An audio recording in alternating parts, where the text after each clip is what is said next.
Et on parle sport à présent. Les Polynésia Battle Games sont de retour en avril au stade Willy Bombridge à Papeete. Cet événement de CrossFit sur 3 jours avait connu un franc succès l'an dernier. Une compétition intense qui se calque sur les formats internationaux. Alors, quelles sont les nouveautés de cette deuxième édition? Éléments de réponse dans ce reportage d'Oriano Tefao et Naya Bennett. Allez, go, go! Haltérophilie, gymnastique, endurance. Les Polynesia Battle Games sont la plus grosse compétition de CrossFit au Fénois. Les athlètes enchaînent des mouvements physiques à un rythme intense sur 3 jours successifs. Vendredi 7, samedi 8 et dimanche 9 avril. Les épreuves imposées sont dévoilées au dernier moment. Pour cette édition, on est toujours sur 3 jours. On espère avoir plus de participants que l'année dernière.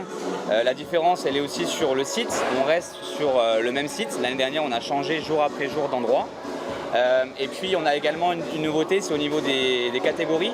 L'année dernière, on était sur des équipes de 2. On garde ce format-là, mais on rajoute aussi la catégorie des individuels hommes, femmes et master, ce qui nous donne 3 catégories supplémentaires. Donc, ce qui élargit encore plus les possibilités pour les athlètes. Cette discipline est en pleine expansion au Fénois et le concept des Polynesia Battle Games séduit les adeptes. Le niveau d'intensité se rapproche de celui de l'international et permet donc à nos athlètes de s'évaluer. Une expérience vraiment bien parce que ça t'aide sur 3 jours à te rendre compte un peu de la difficulté de la compétition. C'est pas comme les compétitions normalement ici où c'est un jour de compétition, là c'est vraiment 3 jours avec plusieurs WOD par jour, donc plusieurs entraînements par jour.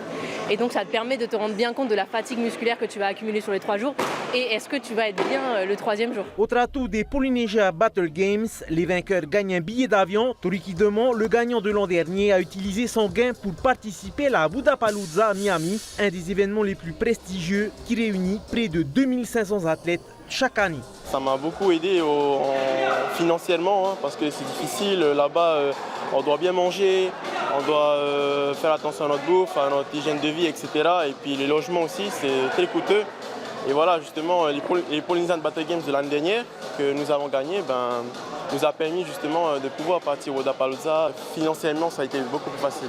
La première édition avait mobilisé plus de 120 participants. Les organisateurs espèrent cette fois atteindre la barre des 150. Les athlètes peuvent s'inscrire dès maintenant jusqu'au 13 mars.